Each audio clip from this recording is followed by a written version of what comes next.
Not surprising to me because I think, first off, I knew that I was going to get the blame last year, and rightfully so, and deserved, I'm sure, a lot of it. This year, I knew it was going to fall on Tyrod Taylor. There won't be any positive thing mentioned about his play. Never has been. Now you're going to come back. He's going to take all the heat. This team right here, now I'll admit, he played horrendously against New Orleans. But he wasn't the only one. That entire football team was an embarrassment. They got destroyed by the Saints. They ran.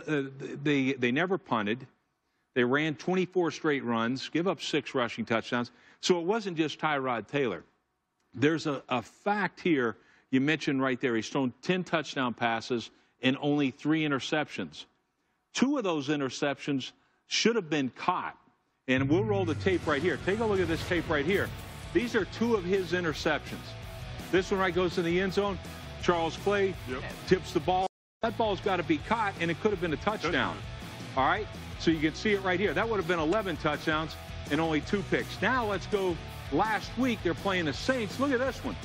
Charles Clay again. Boom. Now, that's Tyrod Taylor's fault? Nope. I'm sorry. That should be 11 touchdowns to 1 interception, and he's playing well. Now, like I said, he struggled in this game. Yeah. But that ball has to be caught, and to put the blame on Tyrod Taylor, I think is a joke. I warned the Buffalo fans a while ago. They were 5-2. And listen, nobody was singing their praises more than I was. Everybody was farts and giggles over this stuff. They're 5-2. Well, right now they're 5-4. But I said then, their stats weren't good enough to be at a 5-2 level. Right now, as you look at them, they're 25th in the league in defense, 28th in the league in offense. So you're telling me... I would imagine a lot of those wins were because of Tyrod Taylor. So then why make that change? If defense is your biggest issue, why make the quarterback change right now? Because it's not always the coach making these decisions. Like when he comes out in the press conference and starts the press conference and says, I want everyone to know this was my decision and my decision alone, and the coaches had nothing to do with it, and no one else had anything to do with it. It's my decision. It's like when your kids, like you're sitting there watching TV and your kids are like, Dad, I'm not tired. I'm like, oh, who said you were tired? Oh, it's bedtime. Like, you just oversold it. Yeah. Like, I think this decision is coming from pressure above. And sometimes people that have nothing to do with football, that follow the Twitter timeline, that, like, listen to fans, they get involved. That's what it feels like to me. Okay, so let's think from the very positive side, then. If we're going to assume that maybe there's something they're seeing in practice with Nathan Peterman, who was a 5th-round pick this year, that we don't know, okay? Give them the benefit of the doubt. Charles, why make this choice now? I don't like it. I don't think it's fair to Tyrod. I don't think it's fair to the rest of the players on the team. I don't think it's fair to the fans because they are, you know, not saying that they're going to make the playoffs, but there's an outside chance that they can get there and get there with Tyrod Taylor. When I look at the rest of the guys on the team, when you look at their interviews and what they say, you would expect for somebody to come out and say, man, this Nathan Peterson, you know, I can understand why the coach might have made a decision. He's looked great in practice. You know, he's made all the throws. You know, he's made the correct reads. And you want guys to really, like, stand behind that decision. But when I listen to LaShawn McCoy, he's like wishful thinking. Like, you know, well, I hope he plays well. You know, he hasn't played in the NFL game yet. I'm hoping. In fairness, though, they can't sell out. Like, they have a loyalty to their quarterback. No. But you can put positive remarks behind the guy that they're going to put in front of Tyrod Taylor. Like, you just made this is a big switch. You know, Charles, to go to a 5th-round draft pick. I don't think that the locker room knows what Peterman can do because when they're sitting back in there.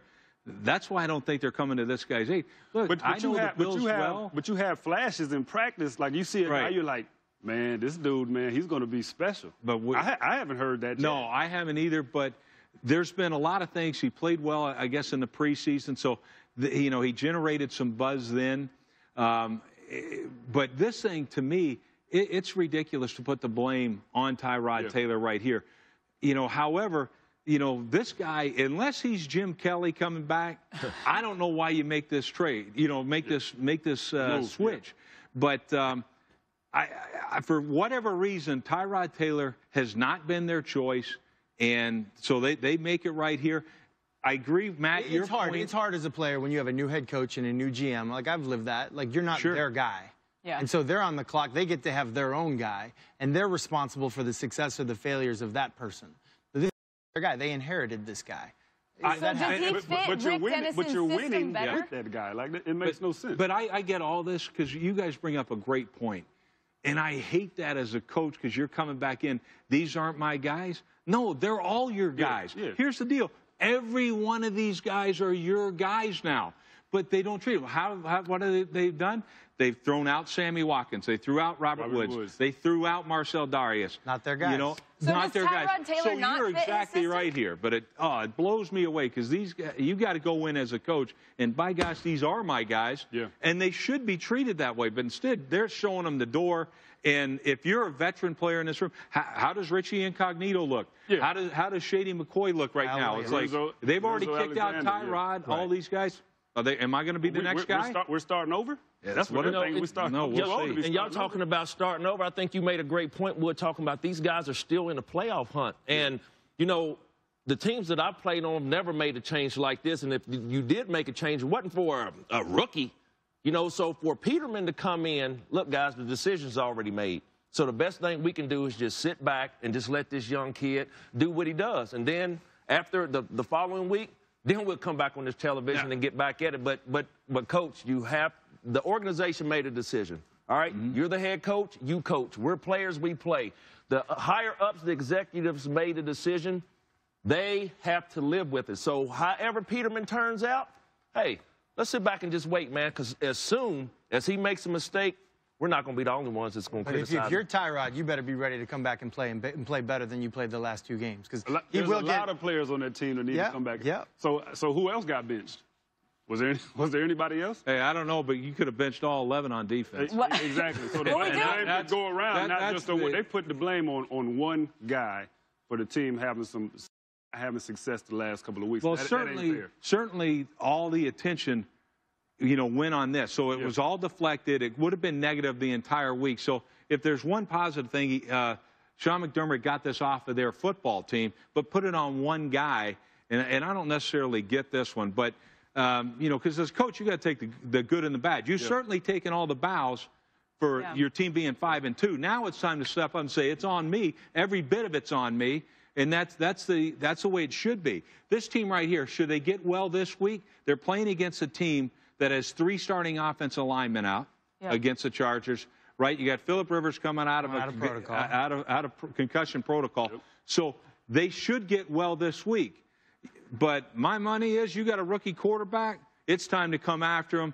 He doesn't do well against pressure anyway. That was his book coming out of college when he only completed 40% of his passes. He's got a rookie left tackle today, and that never helps. We do need to find out more about Nate Peterman, because if you weren't watching him at Pitt, you're probably wondering what in the world's going on. We do have a resident Pitt guy for that, and that would be Mr. Lewis Riddick. Help us out, Lou. Come on, Lou. Yeah, you know what? Nate's one of those guys who a lot of coaches were really excited about coming out in the draft last year. Number one, first and foremost, because of his football intellect, the guy who can handle a lot of volume, who can handle a lot of responsibility at the line of scrimmage. Look, athletically, he's not going to wow you as far as a guy who can make ad-lib type of plays, off-schedule type of plays, but he is a guy who they did get out on the perimeter quite a bit on boot, waggle, play-action type of passes, and he wound up dealing against some really good football teams here and doing very, very well as far as making some big throws. As you see, look, last year he went down in the Death Valley against Clemson, and he made some absolutely terrific throws under pressure, putting the ball in places that you would expect top-level prospects to put the football. And he was one of the people who people had a hard time really getting behind in the draft, because you saw him play very well against great competition like you saw in this right there. But as far as the physical attributes, he just didn't have the quote-unquote arm talent that just blew you away. So he's one of those guys who right now, it could go either way with him. He could come out and absolutely light the world on fire as far as his pinpoint accuracy, or, again, going up against the Los Angeles Chargers, and this pass rush, it could look pretty ugly. And no, I'm not doing any push-ups for messing up. Randy's already asking for I corrected myself quick. There is nothing this group cares about more than getting guys to do push-ups. This suit is too tight. I'll split it wide open. Okay, you know what I will say? Rex came up with an amazing theory this morning, saying maybe what the Bills are doing is just saying they're going to start Nathan Peterman, starting him for a couple of drives, and then putting Tyrod in. Just to switch things up for the Chargers. Wait, Miss Kirk, you on something? Crazy like a fox. If they actually did that, it would be amazing. Then we just wasted a whole segment. Really, it would be because you don't game plan against a quarterback like Tyrod Taylor. It would be